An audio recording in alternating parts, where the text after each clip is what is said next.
ఏమండి భలేవాళ్ళండి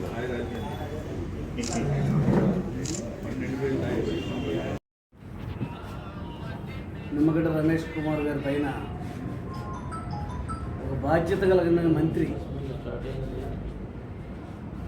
మంత్రిగా ప్రమాణం చేసేటప్పుడు రాజ్యాంగాన్ని చట్టాన్ని గౌరవిస్తానని ఏ రకమైన పక్షపాతంతో వ్యవహరించనని ప్రమాణం చేస్తారు. మరి సుప్రీంకోర్టు చివాట్లు పెట్టి ఎలక్షన్ ప్రక్రియ జరపాల్సిందే రమేష్ కుమార్ గారికి పూర్తి అధికారాలు ఇస్తూ సుప్రీంకోర్టు జడ్జిమెంట్ ఇస్తే ఎలక్షన్లు నిర్వహిస్తూ ఉంటే దానికి సహకరించాల్సిన రాష్ట్ర ప్రభుత్వం, రాష్ట్ర మంత్రులు ఎలక్షన్ కమిషనర్ గారికి ఏ రకంగానూ సహకరించవద్దని రిటర్నింగ్ అధికారులని బహిరంగంగా చెప్పడం అనేది ప్రజాస్వామ్యానికి ఇది గొడ్డలి పెట్టు. ప్రజాస్వామ్యాన్ని, రాజ్యాంగాన్ని కాపాడవలసిన రాష్ట్ర ముఖ్యమంత్రులు, వారి సహచర మంత్రులు ఈ రకమైన చట్ట ధిక్కారానికి పాల్పడటం, దాన్ని ప్రోత్సహించడం ఇది గతంలో ఏనాడు కూడా ఎక్కడ జరిగలా. మన రాష్ట్రంలో కొత్తగా ఈ వైఎస్ఆర్ ప్రభుత్వం వచ్చిన తర్వాత వారి మంత్రులు కూడా ఎవరిని లెక్క చేయకుండా వాళ్ళ ఇష్టానుసారం పరిపాలించడానికి మాత్రమే వాళ్ళు సిద్ధపడతా ఉన్నారు. ఇవాళ రోజున దౌర్భాగ్య పరిస్థితి ఏంటంటే స్టేట్ ఎలక్షన్ కమిషన్ గృహ నిర్బంధం శిక్ష విధించారు. నిమ్మగడ్డ రమేష్ గారు పెద్దిరెడ్డి రామచంద్రారెడ్డి గారికి మీరు ఇంట్లోంచి కదలవద్దు, అత్యవసరమైన పని ఉంటే తప్ప, ఏదైనా ఆసుపత్రిలో నీ ఆరోగ్య సమస్య ఉంటే తప్ప నువ్వు ఏదైనా సరే విధి నిర్వహణ ఇంటి నుంచే చేయాలి, నువ్వు ఏ రకమైన ప్రెస్ మీట్లు పెట్టడానికి వీల్లేదు అని నిబంధనలు పెట్టాల్సిన దౌర్భాగ్య పరిస్థితి ఇవాళ రోజున వైఎస్ఆర్ ప్రభుత్వంలో ఉన్న మంత్రులకు పట్టింది. మేమేం చెప్తామంటే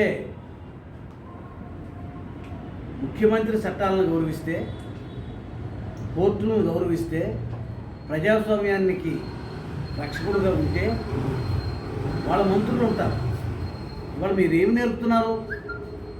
చట్టాలను ధిక్కరించండి, న్యాయస్థానాలను ధిక్కరించండి, చట్టాలను చేతిలోకి తీసుకోండి, ఏ రకమైన అరాచకాలన్నా చేయండి, ఎవరి మాట వినొద్దు.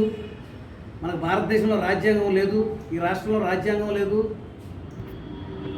కొత్తగా కొత్త రాజ్యాంగం, మనం రాజారెడ్డి రాజ్యాంగం అని కొత్తగా మనం రాసుకున్నాం. మనం ఆడిందే ఆట, మనం తీసుకునే నిర్ణయం. మనకు ప్రజాస్వామ్యం అనేది మనకు లేదు, చట్టాలను గౌరవించాల్సిన అవసరం లేదు, మన మీద ఏ రకమైన నియంత్రణ లేదు, మన ఇష్టానుసారం వ్యవహరించవచ్చు, ఇష్టానుసారం మాట్లాడవచ్చు అనే దాన్ని మీరు వాళ్ళ ప్రజల్లోకి తీసుకెళ్తే, ప్రజలు అదే బాట పడితే లా అండ్ ఆర్డర్ ఉంటుందని నేను అడుగుతున్నాను. చట్టాలను కాపాడాల్సిన వాళ్ళు, ప్రజల్ని సక్రమమైన దారిలో నడిపించాల్సిన వాళ్ళు మంత్రులు, ముఖ్యమంత్రులు మీరే తప్పు మాట్లాడితే, ప్రజలు మిమ్మల్ని అనుకరిస్తే ఈ రాష్ట్రంలో విచ్చలవిడిగా అరాచకం ప్రబలిపోతుంది. లా అండ్ ఆర్డర్ ప్రాబ్లం అనేది ఉండదు. ఇవాళ రోజున మంత్రులను అదుపు చేసుకోండి ముఖ్యమంత్రి గారు. మంత్రులు అంటే హుందాతనంగా, గౌరవంగా, చట్టాన్ని గౌరవించే మనుషులుగా ఉండాలి, సంస్కారవంతులుగా ఉండాలి, ప్రజలకు సంస్కారం నేర్పాలి.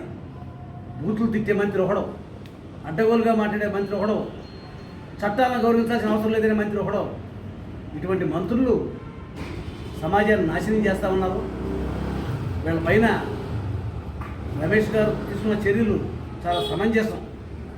వారినే కాదు, సంస్కారహీనంగా మాట్లాడే ప్రతి ఒక్కరిని కూడా గృహ నిర్బంధం చేసి వాళ్ళ నోటికి తాళాలు వేసి వాళ్ళకి మీడియాలో మాట్లాడే అవకాశం లేకుండా చేయటం అనేది చాలా అవసరం. ఇవాళ రోజున బెదిరించి మీ రేషన్ కార్డులు తీసేస్తాం, మీ పెన్షన్లు ఆపేస్తాం, మీ భూముల మీద మేము వివాదాలు తీసుకొస్తాం అని చెప్పి అందరినీ బెదిరించి ఇవాళ పంచాయతీలని ఏకగ్రీవం చేసుకోవాలని చూస్తూ ఉన్నాం. వారంతటి వారుగా గ్రామంలో కూర్చొని సామరస్యపూర్వకంగా వాళ్ళ సమస్యలను పరిష్కరించుకుని ఏకగ్రీవం చేసుకుంటే మేము సంతోషిస్తాం.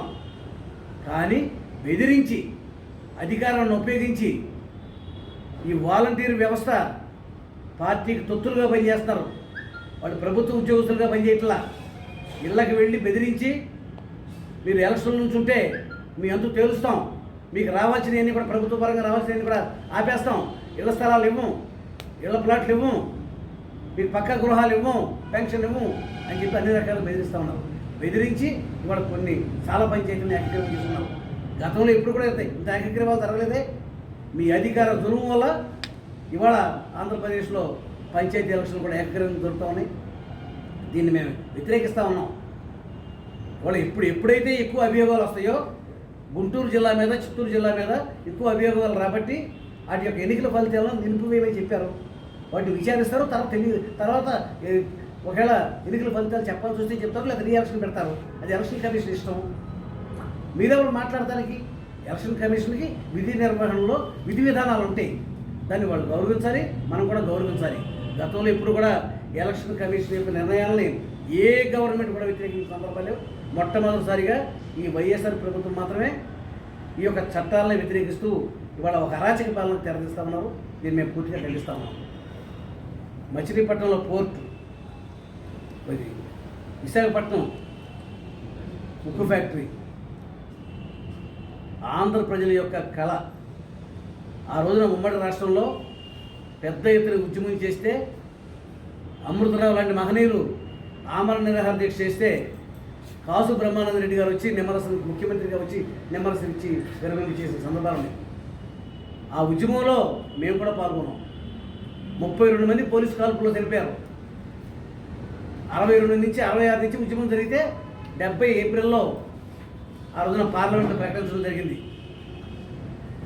ఇవాళ 1,00,000 మంది ఉద్యోగస్తులు ప్రత్యక్షంగా కానీ పరోక్షంగా కానీ ఇవాళ ఉక్కు ఫ్యాక్టరీ మీద బతుకుతూ ఉన్నారు. 1,00,000 మంది ఉద్యోగస్తులు అంటే ఒక్కొక్కరికి 4 కుటుంబం ఉన్నా కూడా 4 లక్షల మంది దాని మీద ఆధారపడి బతుకుతూ ఉన్నారు. ఇవాళ ఒక సంస్థ లాభాల్లో లేకపోతే ఎందుకు లాభాల్లో లేదు? ఇవాళ అనేక ఉక్కు సంస్థలకు మీరు మైన్స్ ఇస్తూ ఉన్నారు. ఇవాళ సొంతంగా గనులు లేకపోవడం అనేది ఒక మైనస్ పాయింట్. సొంతంగా గనులు ఇవ్వండి. వాళ్ళు చాలామందికి వాళ్ళ మైన్స్ ఉన్నాయి కదా, అవన్నీ ఆపేసేసి ప్రభుత్వ సంస్థలు ముందు బతికించుకోవాలి కదా. దాన్ని లాభాలలో తీసుకురావడానికి ప్రయత్నం చేయాలి తప్ప ఇవాళ పార్లమెంట్లో మనం ఎంపీలు ఉన్నారు, 22 మందిని గెలిపించి పంపించాం. ఉత్సవ విగ్రహాల్లాగా ఆ పార్లమెంట్లో ఉంటారు తప్ప ఒక్కనాడు కూడా మన రాష్ట్ర సమస్యల మీద విభజన హామీలు అమలు చేయడంలో కానీ, లేకపోతే మన రాష్ట్రానికి అతి ముఖ్యమైనటువంటి విశాఖ ఉక్కుని వాళ్ళు ప్రభుత్వం వాళ్ళని ప్రైవేట్ పరం చేయాలని చూస్తూ ఉంటే దాన్ని ఆపడం కోసం ఒక్క ఎంపీ కూడా పార్లమెంట్లో లేచి నిలబడాల. దౌర్భాగ్య పరిస్థితి. ప్రెస్ మీట్లో కూడా పిల్లి సుభాష్ చంద్రబోస్ గారు మాట్లాడిపోతూ ఉంటే మచిలీపట్నం పార్లమెంట్ సభ్యుడు బాలశౌరి గారు ఆపి ఇది జగన్మోహన్ రెడ్డి గారి దీని మీద ఇంకా ఏ నిర్ణయం తీసుకోలేదు, మనం ప్రభుత్వానికి వ్యతిరేకించాలా వద్దా అనేది మనం ఆలోచించుకుని చేసుకోవాల్సిన నిర్ణయం ఇది అని చెప్పి డైరెక్ట్గా నిస్సిగ్గుగా చెప్తా ఉన్నారు.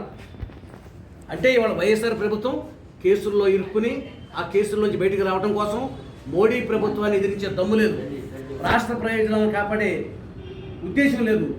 ఇవాళ రోజున రాష్ట్ర ప్రయోజనాలని వాళ్ళ కేసుల కోసం తాకట్టు పెడతా ఉన్నారు. మన రైతు చట్టాల విషయాల్లో తెలుగుదేశం పార్టీ సవరణలతో ఈ రైతు చట్టాలను అమలు చేయాలి తప్ప సవరణలు లేకుండా అమలు చేయొద్దని చెప్పి తెలుగుదేశం పార్టీ సూచించడం జరిగింది. బేషరతుగా మద్దతు ఇచ్చింది మీరు. ఇవాళ రోజున పార్టీ మీ యొక్క వైఎస్ఆర్ పార్టీ కేసుల నుంచి బయటకు వచ్చే ఆలోచన తప్ప రాష్ట్ర సమస్యల కోసం కానీ దేశ సమస్యల కోసం కానీ మీరు నాకు ఇవాళ రోజున విభజన హామీలు ఇంతలో ఒకటైనా అమలు చేశారా? వాళ్ళ రాష్ట్రం నాశనం అయిపోతూ ఉంటే మచిలీపట్నం పోర్టు ఎవరెవరు కట్టబెడుతున్నారు? కాకినాడ పోర్టు అయిపోయింది, మచిలీపట్నం పోర్టు అయిపోయింది. ఇవాళ రోజున విశాఖ స్టీల్ కూడా మీరు కబ్జా చేసుకోవాలని చూస్తున్నారు. దానికి 33,000 ఎకరాల భూమి, సుమారుగా 2 లక్షల కోట్ల రూపాయలు విలువైన భూమి ఉంటే నిన్న గౌతమ్ రెడ్డి గారు పరిశ్రమల శాఖ మంత్రి గారు చెప్తా ఉన్నారు, ఇవాళ పేపర్లో చూశాను, ఒక 20,000 రూపాయలు ఖరీదు చేసే దానికి ఆస్తులు ఉన్నాయి అంటున్నాడు. 1,200 రూపాయలు ఖరీదు చేసే మిషనరీ ఉందంట, 1,300 రూపాయలు ఖరీదు చేసే మిషన్. అంటే దాని రేటు ఇప్పుడే తక్కువ చేసి దీన్ని బేరమాడుకుని మీరు ఎంతకు తీసుకోవాలో మీరు ఇప్పుడే మెంటల్గా ప్రిపేర్ అయిపోతున్నారు. 33,000 ఎకరాల భూమి ఇవాళ రోజున మొత్తం అంతా ఫుల్ ఎస్టాబ్లిష్మెంట్ లేటెస్ట్ టెక్నాలజీతో పెట్టుకున్నటువంటి స్టీల్ ప్లాంట్, దానికి విలువ కడుతున్నాడు గౌతమ్ రెడ్డి గారు, పరిశ్రమ శాఖ మంత్రి గారు. 20,000 రూపాయలు కిమ్మత్తు ఉంటుంది ఆ ఫ్యాక్టరీ. దాంట్లో మిషనరీ అంత కలిపి 1,300 కోట్ల రూపాయలు ఉంటుంది. అది కూడా పాత మిషనరీ అని చెప్తా ఉన్నాడు. అంటే దాన్ని కూడా వాళ్ళు హస్తగతం చేసుకోవడానికి ప్రణాళిక సిద్ధం చేశారు. మచిలీపట్నం పోర్టు హస్తగతం చేసుకున్నారు. ఎప్పుడు కడతారో తెలియదు. ఇటువంటి చేతకాని ఎంపీలు పార్లమెంట్లో ఉండి రాష్ట్రాలను నాశనం చేసేదానికంటే రిజైన్ చేస్తే, ఇంకో మళ్ళీ బై ఎలక్షన్ జరిగితే సమర్థులు ఎవరన్నా వెళ్ళి పార్లమెంట్ మెంబర్లో రాష్ట్ర ప్రయోజనాలు కాపాడతారు. ఒక్క విభజన హామీ కూడా ప్రత్యేక హోదా లేదు. నాకు ఇవ్వండి 20 మంది ఎంపీలని మెడలో వంచి ప్రత్యేక హోదా తెస్తాన్నాడు జగన్మోహన్ రెడ్డి. 22 మందిని ఇచ్చాం. ఏం వంచావు నువ్వు? ఒక్కనాడే ఈ 2 సంవత్సరాలు ఎప్పుడైనా నోరికి మాట్లాడావు నువ్వు? చేతకాని వైఎస్ఆర్ ప్రభుత్వం, చేతకాని ప్రభుత్వం. వాళ్ళ యొక్క కేసుల్లోంచి బయటపడేందుకు మోడీ యొక్క కాళ్ళు గుసుకుతారు తప్ప అతను రాష్ట్ర ప్రయోజనాల కోసం మోడీని నిలదీసే దమ్ము లేదు. ఈ విషయాలని కూడా ప్రజలు గమనించాల్సిందిగా విజ్ఞప్తి చేస్తున్నాను. ప్రపంచంలోనే అత్యంత శక్తివంతమైంది భారత రాజ్యాంగం. ఇవాళ భారత రాజ్యాంగం ఏర్పాటు చేసినటువంటి వ్యవస్థనే నీరుగార్చే విధంగా ఇవాళ రాష్ట్ర ప్రభుత్వం వ్యవహరిస్తూ ఉంది. ఈరోజు స్థానిక సంస్థల ఎన్నికలు పెట్టేదానికోసం ఈరోజు వాళ్ళు దీన్ని వాయిదాలు ఇచ్చడానికి అనేక ప్రయత్నాలు చేశారు. అయినప్పటికీ కూడా సుప్రీంకోర్టు ఆర్డర్ ఇచ్చినటువంటి ప్రకారం మరి ఎన్నికలు నిర్వహించే దానికోసం అనుమతులు తీసుకుని state election commissioner Nimmagadda Ramesh Kumar గారు ఎన్నికలు నిర్వహిస్తూ ఉంటే ఇవాళ వైఎస్ఆర్ పార్టీ నాయకులు ఉడితిలో పడ్డ ఎలుకలాగా కొట్టుకుంటా ఉన్నారు. ఎందుకంటే ఇవాళ ప్రజల్లో ఉన్నటువంటి వ్యతిరేకత, ఈ ప్రభుత్వం ఈ 20 మాసాలుగా ఈ రాష్ట్రాన్ని నిర్వీర్యం చేసిన విషయాన్ని ఇవాళ ప్రజలందరూ కూడా బాహాడంగా వ్యక్తపరుస్తున్నారు. మరి ఇటువంటి పరిస్థితుల్లో ఎన్నికలు జరిగితే ఇవాళ వాళ్ళు నష్టపోతారని చెప్పి భావించి బెదిరించి రకరకాలైనటువంటి ప్రలోభాలు పెట్టి ఈ ఎన్నికల్ని వాళ్ళ స్వార్థానికి ఉపయోగించుకోవాలని చెప్పి ప్రయత్నం చేస్తారు. ఇవాళ దీనికి అడ్డకట్ట వేస్తా ఉన్నారనే ఉద్దేశంతో స్టేట్ ఎలక్షన్ కమిషనర్ గారి మీద రకరకాలైనటువంటి ఆరోపణలు చేస్తారు. చివరికి ఏ స్థాయికి దిగజారంటే ఉద్యోగస్తుల్ని బెదిరిస్తూ ఉన్నారు. మీరు ఎన్నికల విధులకు వెళ్ళొద్దని చెప్పి సాక్షాత్తు పంచాయతీరాజ్ శాఖ మంత్రి మాట్లాడుతూ ఉన్నారంటే ఇవాళ ఆయన కూడా గుర్తుపెట్టుకోవాలి. ఆయన ఏం సుప్రీం కాదు, ఆయన కూడా ఒక పబ్లిక్ సర్వెంట్ మాత్రమే. ఇవాళ మంత్రి అయిపోతే నాకేదో కొమ్ములు ఉంటాయనో, మంత్రి అయిపోతే నేను చెప్పింది శాసనం అంటే అది జరిగే పరిస్థితి ఉండదు. You are a public servant. ప్రజల చేత ప్రజల కోసం ఎన్నుకోబడినటువంటి వ్యక్తులు మీరు. ఇవాళ మీకు ఉన్నటువంటి దాని ప్రకారం రాజ్యాంగ వ్యవస్థను గౌరవించాలి. ఇవాళ మీరు ఈ స్థానంలో కూర్చున్నారంటే రాజ్యాంగం ఏర్పాటు చేసినటువంటి వ్యవస్థల వల్ల మీరు ఒక మంత్రిగా మీరు నిలబడ్డారు. ఇవాళ మీరు మాట్లాడుతూ ఉన్నారు. పెద్దిరెడ్డి రామచంద్రారెడ్డి, మీ పంచాయతీరాజ్ చట్టాల మీద మీకు అవగాహన లేదు. ఇవాళ మీరు పంచాయతీలు చేసుకోవాలనే విధంగా మీ పంచాయతీలకు సొంత పంచాయతీలాగా ఈ పంచాయతీ ఎన్నికలు వాడుకోవాలంటే అది కుదరదు. పెద్దిరెడ్డి రామచంద్రారెడ్డి గారు, చట్టం ఉంది, న్యాయ వ్యవస్థలు ఉన్నాయి. ఇవాళ మీరు మాట్లాడినటువంటి మాటలు ఈ రాజ్యాంగాన్ని కించపరిచే విధంగా ఉన్నాయి. దాని మీద వాళ్ళ ఎలక్షన్ కమిషన్ నిర్ణయం తీసుకుని డీజీపీ గారికి ఆదేశాలు ఇచ్చారు. ఆ ఆదేశాలను అమలు చేయాల్సినటువంటి బాధ్యత డీజీపీ గారికి ఉంది. డీజీపీ గారికే కాదు, ప్రతి ఒక్క ఎంప్లాయీకి, ఉద్యోగస్తుడికి స్టేట్ ఎలక్షన్ కమిషన్ ఇచ్చినటువంటి ఆదేశాలని అమలు చేయాలి. ఇవాళ మీకు నోరు ఉంది కదా అని చెప్పి మీరు ఇష్టం వచ్చినట్టు మాట్లాడుతూ ఉన్నారు, మీరు ఇష్టం వచ్చినట్టు వ్యవహరిస్తూ ఉన్నారు. ఒక వ్యవస్థ మీద మీకు గౌరవం లేదు. దీని ఎట్టి పరిస్థితుల్లో ఊరుకోం. ఇవాళ పెద్దిరెడ్డి రామచంద్రారెడ్డి గారు చేస్తున్నటువంటి వ్యాఖ్యలను తీవ్రంగా ఖండిస్తూ ఉన్నాం.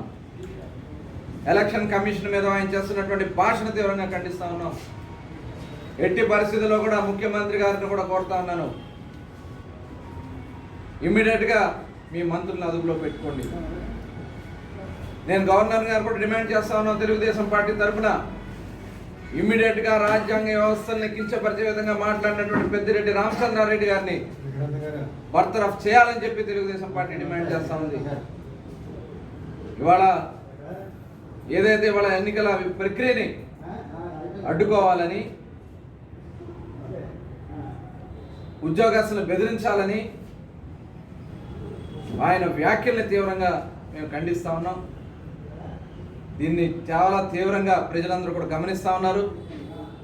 ప్రజలను కూడా కోరుతా ఉన్నాను, వైఎస్ఆర్ పార్టీ వ్యవహరిస్తున్నటువంటి విధానానికి చెక్ పెట్టాలంటే ఈ స్థానిక సంస్థల ఎన్నికల్లో బుద్ధి చెప్పండి వైఎస్ఆర్ పార్టీ బలపరిచినటువంటి అభ్యర్థులుగా అని చెప్పి నేను డిమాండ్ చేస్తా ఉన్నాను, కోరుతా ఉన్నాను. ప్రజల్ని న్యాయాన్ని ధర్మాన్ని కాపాడమని చెప్పి ఈ రాష్ట్ర ప్రజలను కోరుతా ఉన్నాను. అదేవిధంగా ఈరోజు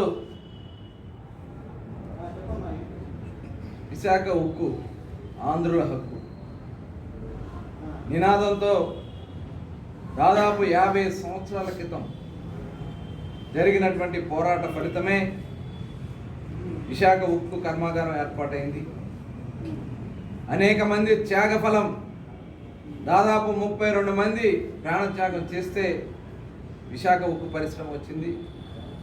అనేక మంది రైతులు త్యాగం చేసి భూములు ఇస్తే ప్రపంచంలోనే మేటి, భారతదేశంలోనే తీర ప్రాంతంలో ఉన్నటువంటి అతి పెద్ద స్టీల్ ప్లాంట్ విశాఖ ఉక్కు కర్మాగారం. మరి అటువంటి విశాఖపట్నం ఉక్కు కర్మాగారాన్ని ఈరోజు ప్రైవేటు వ్యక్తుల పాలు చేయడానికి కేంద్ర ప్రభుత్వం ప్రయత్నం చేస్తూ ఉంటే, క్యాబినెట్లో నిర్ణయం తీసుకుంటా ఉంటే ఈ రాష్ట్ర ముఖ్యమంత్రి నిద్రపోతున్నాడా అని చెప్పి నేను అడుగుతా ఉన్నాను. ఈ రాష్ట్ర ముఖ్యమంత్రి లాలుచి పడుతున్నాడా అని చెప్పి మేము అడుగుతా ఉన్నాం.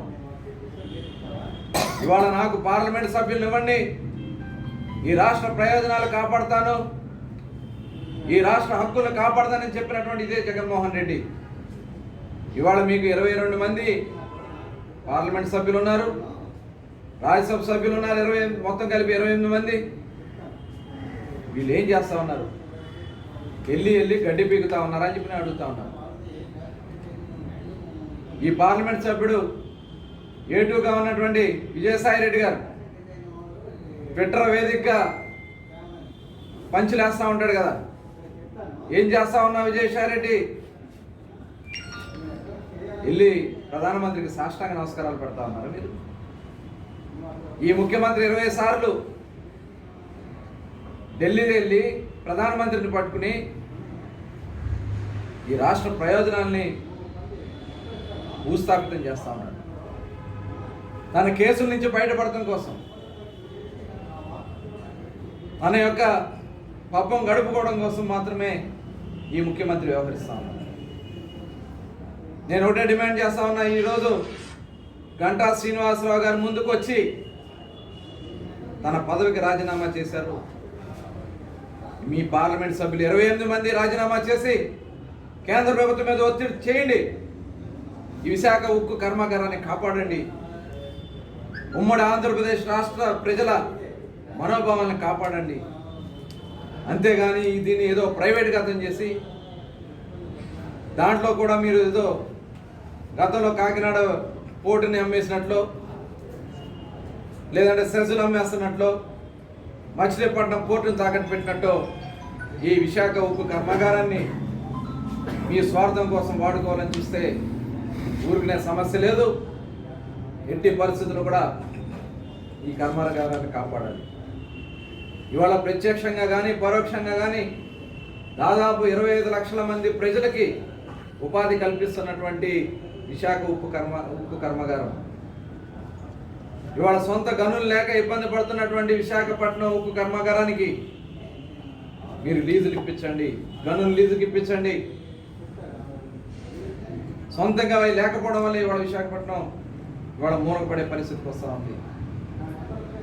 ఇవాళ అక్కడ ఉద్యోగస్తులను కాపాడండి. ఇవాళ దాన్ని కొట్టేయాలను దాదాపు 22 లక్షల కోట్ల రూపాయల విలువ కలిగినటువంటి ఆస్తుల్ని హస్తగతం చేసుకోవాలని జగన్మోహన్ రెడ్డి ప్రయత్నం చేస్తే ప్రతి ఒక్క ఆంధ్రుడు రోడ్డెక్కుతాడు. మళ్ళీ విశాఖపట్నం ఉక్కు ఆంధ్రుల హక్కు అనే పోరాటంతో ముందుకెళ్తారని కూడా ఈ ప్రభుత్వాన్ని హెచ్చరిస్తా ఉన్నాను.